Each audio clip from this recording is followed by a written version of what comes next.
السلام علیکم ورحمۃ اللہ وبرکاتہ۔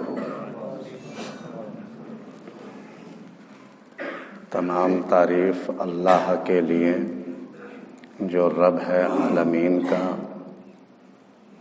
خالق و مالک ہے کائنات سارے جہان کا۔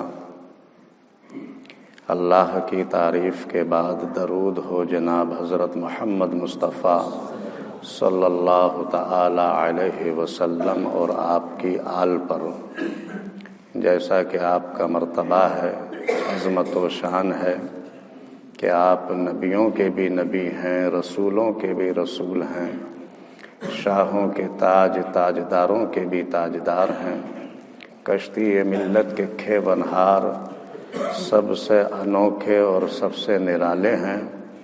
حضرت عبداللہ کی آنکھوں کے تارے اور عام نبی کے راج دلارے ہیں، جن کا نام گرامی جناب محمد الرسول اللہ صلی اللہ تعالی علیہ وسلم، جو 14ویں کے چاند سے زیادہ روشن اور اللہ کے بعد سب سے افضل و اعلیٰ ہیں۔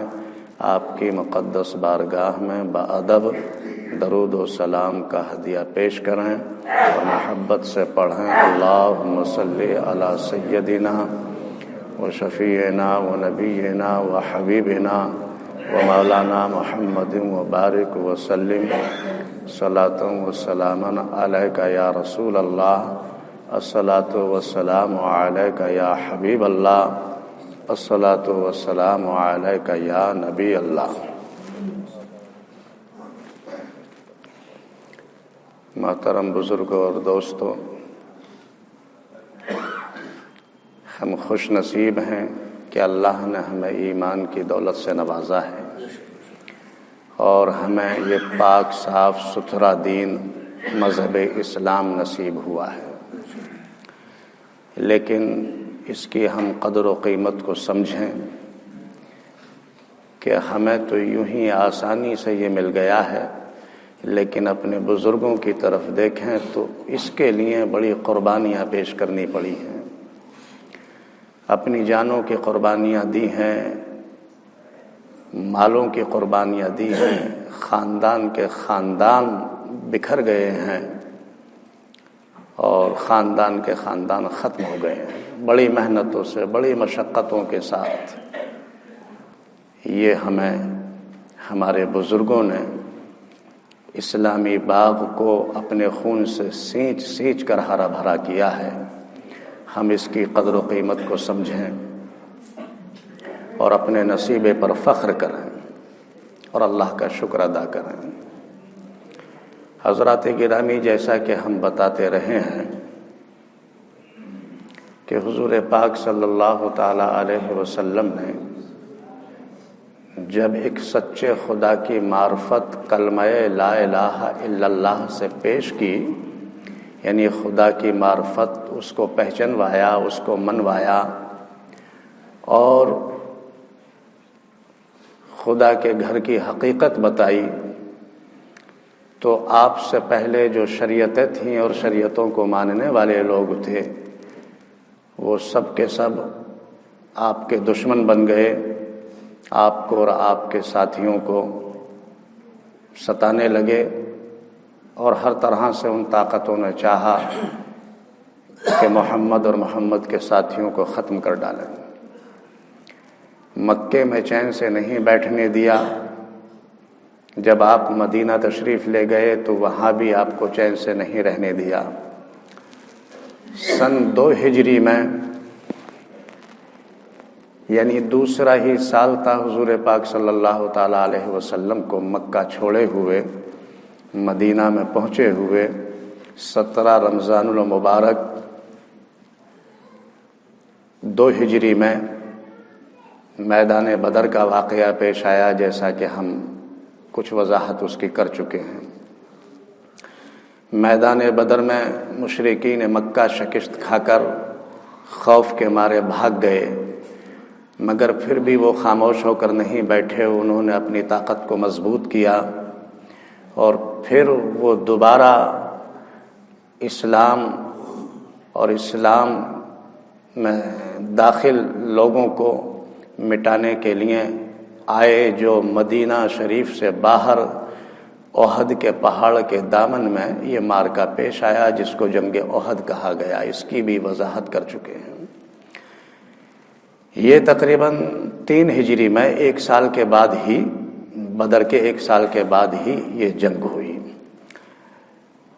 اس میں ہم بتا چکے ہیں کہ حضور پاک صلی اللہ تعالیٰ علیہ وسلم کے جانثار ساتھیوں کی کس قدر قربانیاں رہی ہیں، خصوصی طور پر حضرت مولا علی شیر خدا کی قربانی جو ہم نے پچھلے خطبے میں وضاحت کی۔ اس کے بعد میں 5 ہجری کو پھر وہ لوگ اکٹھا ہو کر آئے اور انہوں نے یہ طے کر لیا کہ کچھ بھی ہو ہم ہر حال میں مدینہ کی اینٹ سے اینٹ بجا دیں گے، محمد اور محمد کے ساتھیوں کو ختم کر ڈالیں گے۔ یہ ارادے لے کر آئے، اس طرح کی طاقت لے کر آئے، مگر الحمدللہ ادھر بھی حکمتیں جاری تھیں۔ آپ اپنے سچے دوستوں سے مشورے فرما رہے تھے۔ حضور پاک صلی اللہ علیہ وسلم نے جب مشورے طلب کیے تو حضرت سلمان فارسی نے اپنی رائے پیش کی اور عرض کیا کہ یا رسول اللہ، آپ ہم سب سے بہتر علم والے ہیں، بہتر حکمت والے ہیں، اللہ کے بعد آپ ہی سب سے اعلیٰ اور افضل ہیں، آپ ہم سب سے بہتر ہیں، آپ پر میں قربان جاؤں، لیکن میری حقیر رائے یہ ہے کہ اگر مدینہ شہر کے چاروں طرف خندق کھدوا دی جائے اور وہ خندق چوڑی ہو جس سے کہ وہ لوگ اس کو عبور نہ کر پائیں، اس کو پار نہ کر پائیں، تو ہم لوگ محفوظ رہیں گے۔ حضرت سلمان فارسی کی اس رائے کو حضور پاک صلی اللہ تعالیٰ علیہ وسلم نے پسند فرمایا اور ساتھیوں کو اس کام پر لگایا کہ خندق کھودی جائے۔ مدینے کے باہر خندق کھودی جانے لگی۔ خود حضور پاک صلی اللہ تعالیٰ علیہ وسلم نے بنفس نفیس خود بھی اس خندق کھودنے میں محنت کی، آپ نے بھی خندق کھودنے میں حصہ لیا۔ ادھر سے مشرکین مکہ کی وہ بڑے بڑے فوجی، بڑے بڑے جوان پوری طاقت لے کر اور بڑی تعداد لے کر مدینے سے باہر آ پہنچے۔ جب انہوں نے دیکھا کہ چاروں طرف خندق کھودی ہوئی ہے، اب ہم کس طرح سے حملہ کریں اور کیسے اس مدینے کو خاک میں ملا دیں، بڑے پریشان ہوئے۔ ان میں ایک پہلوان جو 1000 فوجیوں سے، 1000 بہادروں سے اکیلا ہی لڑتا تھا اور اعلان کرتا تھا کہ میں 1000 کے لیے کافی ہوں، جس کا نام عمرو بن ور تھا۔ اس نے اپنے گھوڑے کو ایڑ لگائی اس طرف سے جدھر خندق کی چوڑائی کچھ کم رہ گئی تھی، اپنے گھوڑے کو ایڑ لگائی اور اس خندق کو پار کر لیا، اور پار کرنے کے بعد میں اس نے گرجدار آواز میں للکارا اور اس نے کہا کہ اگر تم میں کسی کی ہمت ہے تو میرے مقابلے کو آؤ۔ اس کی اس آواز پر حضرت مولا علی شیر خدا آگے بڑھے اور آپ نے کہا کہ میں تیار ہوں، میں تیرے مقابلے کو آتا ہوں۔ لیکن حضور پاک صلی اللہ تعالیٰ علیہ وسلم نے دیکھا کہ جو مقابلے کے لیے چیلنج کر رہا ہے تن اور جسم کے اعتبار سے بڑا لئیم و شہیم ہے، اس کی بڑی شہرت ہے، ہزاروں پر بھاری پڑتا ہے، 1000 جوانوں سے لڑتا ہے۔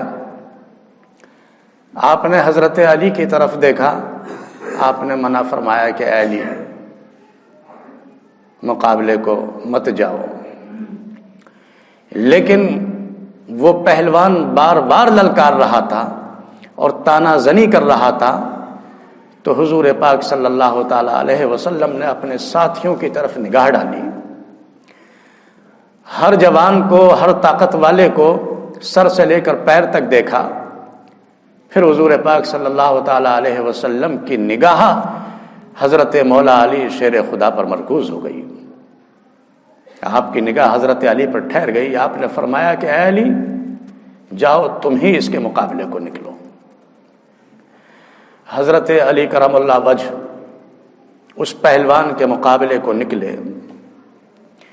حضرت مولا علی شیر خدا کو دیکھ کر مشرکین کے اس بہادر پہلوان نے، عمرو بن ور نے قہقہا لگایا اور اس نے کہا کہ مجھے افسوس ہے تم سب پر کہ مجھے بغیر دیکھے میرے مقابلے پہ آ رہے ہو. کیا مرنے کا ارادہ ہے؟ کم از کم مجھے دیکھ لیتے کہ میں کتنا طاقت والا ہوں، کتنا بہادر ہوں. اگر کوئی آتا تو بڑا بہادر آتا. میرے سامنے میرے مقابلے میں ایسے شخص کو بھیج رہے ہو جو کچھ بھی نہیں ہے دیکھنے میں بھی. حضرت مولا علی شیر خدا نے جواب دیا کہ اے پہلوان، قہقہے مت لگاؤ، بلکہ میری 3 باتوں کو غور سے سن لو. ان 3 باتوں میں سے تمہیں ایک کو قبول کرنا پڑے گا. پہلی بات تو یہ ہے کہ میں تمہیں دعوت دیتا ہوں کہ تم ایک سچے دین کو قبول کر لو، اسلام میں داخل ہو جاؤ تو میں تم سے نہیں لڑوں گا، جس سے کہ تم بچ جاؤ گے. اور دوسری بات یہ ہے کہ اگر تم واپس چلے جاؤ مقابلہ چھوڑ کے تب بھی تم محفوظ بچ جاؤ گے. پہلوان ایک اپنے پورے غیظ و غضب میں آ گیا اور اس نے کہا کہ میں عورتوں کا طعنہ سنوں واپس ہو کر کے؟ ایسا ہرگز نہیں ہو سکتا، بلکہ تم نے مجھے خود اپنی موت کے لیے پکارا ہے. حضرت مولا علی شیر خدا نے کہا کہ ابھی 2 باتیں کہی ہیں، تیسری بات اور سن لے. تیسری بات یہ ہے کہ اگر ان دونوں باتوں میں سے تجھے کوئی بھی منظور نہیں ہے تو پھر میرے مقابلے کے لیے آ جا، میں تیار ہوں. بغیر دیر کے ہوئے مشرکین کے اس بہادر پہلوان نے پوری طاقت سے اتنا زوردار حضرت مولا علی شیر خدا پر حملہ کیا کہ جب حضرت علی کرم اللہ وجہ نے اس حملے کو روکا اپنی ڈھال پر تو اتنی زور سے تلوار ماری گئی تھی کہ ڈھال کو کاٹتی ہوئی وہ تلوار حضرت مولا علی کرم اللہ وجہ کی پیشانی پر لگی، جس سے کہ آپ زخمی ہو گئے. زخمی ہوتے ہی ہوئے خدا کے شیر کو بھی جلال آ گیا پورے غیظ و غضب کے ساتھ. جب اب حضرت مولا علی کرم اللہ وجہ نے اس پہلوان پر حملہ کیا تلوار کے ایک ہی وار میں اسے خاک و خون میں لت پت کر دیا، زمین پر گر پڑا. اس کے قتل ہوتے ہی مشرکین میں سے اور جو بڑے بڑے بہادر پہلوان تھے، زرار، جبیر، نوفل وغیرہ، یہ تینوں بڑے بڑے پہلوان ایک ساتھ بھاگ کر آئے اور ایک ہی ساتھ تینوں طرف سے حضرت مولا علی شیر خدا پر حملہ کیا. لیکن حضرت مولا علی کرم اللہ وجہ نے بھی پلٹ کر جب ان سب پر وار کیا ہے تو نوفل آپ کے تلوار کی زد میں آ کر آپ کے حملے کی تاب نہ لا سکا، زخمی ہو کر خندق میں گر پڑا. اور وہ 2 پہلوان اپنی جان کو بچا کر واپس بھاگ گئے. حضرت مولا علی شیر خدا نے خندق میں اتر کر کے اس نوفل کو واصل جہنم کیا. پھر پروردگار عالم کی مدد آتی ہے، جیسا کہ اللہ نے فرمایا ہے. ہم نے آیت پاک تلاوت کی، یا ایھا الذین آمنوا اذکروا نعمت اللہ علیکم اذ جاءتکم جنود فارسلنا علیہم ریحا وجنود لم تروها. یعنی اے ایمان والو، اللہ نے تم پر احسان کیا ہے کہ جب تم پر لشکر آئے تمہیں مٹانے کے لیے، تمہیں ختم کر دینے کے لیے، تو اللہ تعالیٰ نے آندھیاں بھیج دیں، طوفان برپا کر دیے، اور ایسا لشکر جو غیبی مدد بھیجی جس کو تم دیکھ بھی نہیں پائے تھے۔ تو پروردگار عالم کی یہ مدد آئی کہ دن ختم ہوا، مشرکین کی فوجوں میں بے چینی تھی، کرب تھا، بڑے پریشان تھے کہ اگر واپس بھاگ جائیں تو مکے کی عورتوں سے طعنے سننے پڑیں گے، اور اگر مقابلہ کرتے ہیں تو ہمارے بڑے بڑے بہادر جان گنوا بیٹھیں گے۔ ان کی سمجھ میں کچھ نہیں آ رہا تھا، اسی کرب میں، اسی بے چینی میں دن بیت گیا، رات آئی تو پروردگار عالم کی طرف سے ایک زوردار آندھی آئی، اور اللہ کی طرف سے ایسی مدد آئی کہ مشرکین کو اپنی جانیں بچانی مشکل ہو گئیں، اور وہ سب کے سب وہاں سے بھاگ گئے۔ جب آندھی کا خاتمہ ہوا تو دیکھا تو وہ میدان جہاں پر مشرکین کی فوجیں پڑی ہوئی تھی وہ میدان خالی ملا۔ اللہ تبارک و تعالیٰ کی یہ مدد تھی۔ محترم بزرگوں اور دوستو، حضرت مولا علی شیر خدا کی جو فضیلت ہے میں وہ عرض کر رہا ہوں۔ صلح حدیبیہ کے موقع پر جس وقت حدیبیہ میں صلح لکھی جانے لگی اور حضور پاک صلی اللہ تعالی علیہ وسلم نے حضرت مولا علی کرم اللہ وجہہ سے فرمایا کہ اے علی، مکے کی طرف سے یہ سہیل آئے ہیں، تو صلح کے لیے ایک صلح نامہ لکھ لیا جائے۔ چونکہ جب حضور پاک صلی اللہ تعالی علیہ وسلم اپنے ساتھیوں کو لے کر عمرے کے ارادے سے مکہ میں داخل ہونا چاہتے تھے تو مکہ والوں نے آپ کو اور آپ کے ساتھیوں کو روک دیا اور کہا کہ جی ہم کسی حال میں بھی آپ کو مکہ میں داخل نہیں ہونے دیں گے۔ اس سلسلے میں ایک صلح نامہ تیار ہوا کہ بھائی اب نہیں تو پھر بعد میں آنا، یہ جو بھی شرائطیں تھیں وہ ایک صلح نامہ تیار ہوا۔ میں تفصیل کو حذف کر رہا ہوں، صرف بتانا یہ مقصد ہے کہ جس وقت حضور پاک صلی اللہ تعالی علیہ وسلم نے فرمایا کہ اے علی، یہ سہیل آئے ہیں مکے سے، صلح نامہ لکھوانا چاہتے ہیں، تو ایک صلح نامہ لکھو۔ حضرت مولا علی کرم اللہ وجہہ نے لکھا کہ بسم اللہ الرحمن الرحیم۔ جب یہ لفظ لکھے تو سہیل نے اعتراض کیا کہ ہم کسی رحمان اور رحیم کو نہیں جانتے، قریش تو صرف یہ لکھتے ہیں کہ بسمک اللہم، رحمان و رحیم کو ہم نہیں جانتے، بسمک اللہم قریش لکھتے ہیں، وہ لکھا جائے۔ حضور پاک صلی اللہ تعالی علیہ وسلم کو چونکہ صلح مقصود تھی اور آپ کے ہر فیصلوں میں حکمتیں اور مصلحتیں تھیں، آپ نے بہتر یہی سمجھا کہ جیسا یہ کہتے ہیں اسی طرح کی بات مان لی جائے۔ حضرت علی کرم اللہ وجہ کو فرمایا کہ اے علی، جو یہ کہہ رہے ہیں وہی لکھ ڈالو۔ حضرت مولا علی کرم اللہ وجہ نے لکھا کہ بسمک اللہم، اور اس کے بعد میں آپ نے شروع فرمایا کہ ما ھذا بقاضی بہ محمد الرسول اللہ، یہ فیصلہ قاضی محمد الرسول اللہ کی طرف سے اس طرح ہے۔ جب یہ محمد الرسول اللہ کا لفظ آیا تو سہیل جو مکہ کی طرف سے آئے تھے وہ پھر چیخنے اور چلانے لگے کہ یہ کیا ہے، یہ کیوں لکھا جا رہا ہے رسول اللہ، ہم آپ کی رسالت کا اقرار ہی نہیں کرتے، اگر آپ کی رسالت کو مان لیتے تو پھر مکہ میں آنے سے تمہیں نہیں روکتے۔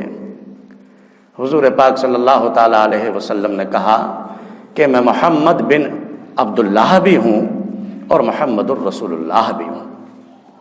چونکہ آپ کو ایک فیصلہ صلح مقصود تھی اور آپ کے فیصلوں میں حکمت اور مصلحت ہی تھی، آپ نے یہ بتا کر کے کہ میں محمد بن عبداللہ بھی ہوں، محمد الرسول اللہ بھی ہوں، اگر یہ رسول اللہ کے لفظ سے اعتراض کرتے ہیں تو اے علی تم محمد بن عبداللہ لکھ دو۔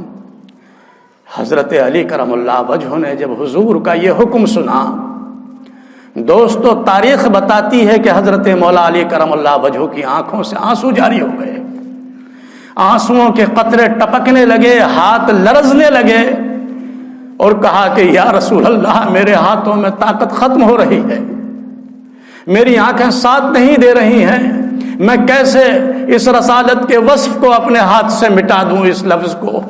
مجھ میں ہمت نہیں ہو رہی ہے۔ حضرت علی کرم اللہ وجہ جو شیر خدا ہیں، بڑے بہادر ہیں، آپ کی آنکھوں سے آنسو رواں ہو گئے، ہاتھ لرز گئے ہیں۔